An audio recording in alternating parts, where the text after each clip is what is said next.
Hello friends, yoga studio में आपका स्वागत है। आज मैं आपको आदि मुद्रा के बारे में बताने जा रही हूँ। योग साधना में अष्टांग योग के अलावा मुद्राओं का भी अपना एक विशेष महत्व है। मुद्राओं से शारीरिक और मानसिक सभी प्रकार की बीमारियां दूर होती हैं। इनके नियमित अभ्यास से कई तरह के रोग दूर हो सकते हैं। आयुर्वेद में मुख्य रूप से 11 मुद्राएं बताई गई हैं। आयुर्वेद के अनुसार हमारा ब्रह्मांड 5 तत्वों से बना हुआ है और हमारा शरीर भी 5 तत्वों से बना हुआ है। जो 5 उंगलियां हैं ये भी अलग अलग तत्वों को प्रतिनिधित्व करती है। सबसे पहले अंगूठा है, ये अग्नि को रिप्रेजेंट करता है।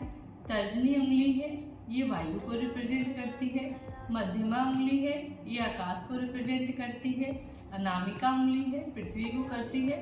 कनिष्का उंगली है, ये हमारी जल को रिप्रेजेंट करती है। तो हमारी ये जो पांचों हैं फिंगर्स, ये किसी न किसी तत्व को रिप्रेजेंट करती है। मुद्राओं का क्या असर होता है, चलिए जानते हैं। हाथ से की जाने वाली मुद्राएं हस्त मुद्रा कहलाती हैं। इनका आप असर तुरंत देख सकते हैं। इन मुद्राओं को रोजाना नियमित 10 मिनट से 45 मिनट तक कर सकते हैं। मुद्राओं के करने का इफेक्ट आपको जल्द ही मिल जाता है। आज हम बात करेंगे आदि मुद्रा की। आदि मुद्रा का अभ्यास करने से शरीर में एनर्जी आती है। इस मुद्रा को करने से शरीर में ऑक्सीजन की मात्रा बेहतर होती है और फेफड़ों के कार्य करने की क्षमता बढ़ती है। इसको करने से आपका माइंड रिलैक्स होता है, नर्वस सिस्टम ठीक होता है और बहुत से लोगों को खर्राटे की प्रॉब्लम होती है। अगर आप आदि मुद्रा को ब्रीदिंग के द्वारा करते हैं तो आपको खर्राटे की भी प्रॉब्लम से राहत मिलती है। चलिए अब ये जानते हैं कि इसको आदि मुद्रा को कैसे करते हैं। इस मुद्रा को करने के लिए आप बिल्कुल पहले सुखासन में बैठ जाइए।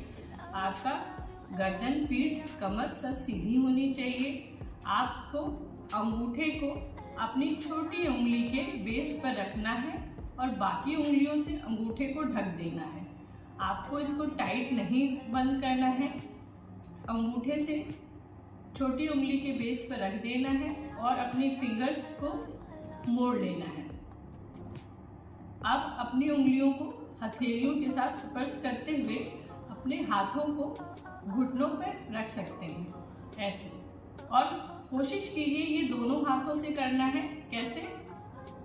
सबसे छोटी लिटिल फिंगर के बेस को टच करते हुए अंगूठे से और अपनी फिंगर्स को अपनी हथेलियों पर टच करना है और इसको अपने नी पर रख देना है। घुटनों पर रख दीजिए। आप इसको आदि मुद्रा को अगर ब्रीदिंग के साथ करते हैं तो इसका बहुत ही अच्छा इफेक्ट देखने को मिलेगा। तो अब चलिए ब्रीदिंग के से कैसे किया जाएगा। आप बिल्कुल सुखासन की मुद्रा में बैठ के आपने आदि मुद्रा लगा ली। अब आपको ब्रीथ इनहेल एंड एक्सहेल करना है। इनहेल कैसे करना है, आपको 4 तक काउंट करते हुए ब्रीथ को इनहेल करना है और 6 तक काउंट करते हुए आपको ब्रीथ यहाँ लंग्स पर रोक के रखना है और उसके बाद 8 तक काउंट करते हुए ब्रीथ को एक्सहेल करना है। तो चलिए देखते हैं।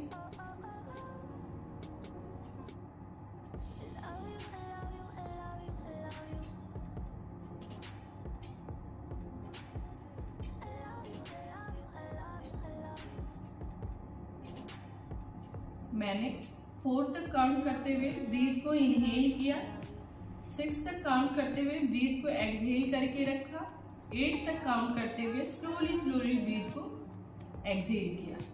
तो आप ऐसे कर सकते हैं। इसको आप 5 से 10 बार या जितना अधिक से अधिक करेंगे उतना आपको इसका बेनिफिट मिलेगा।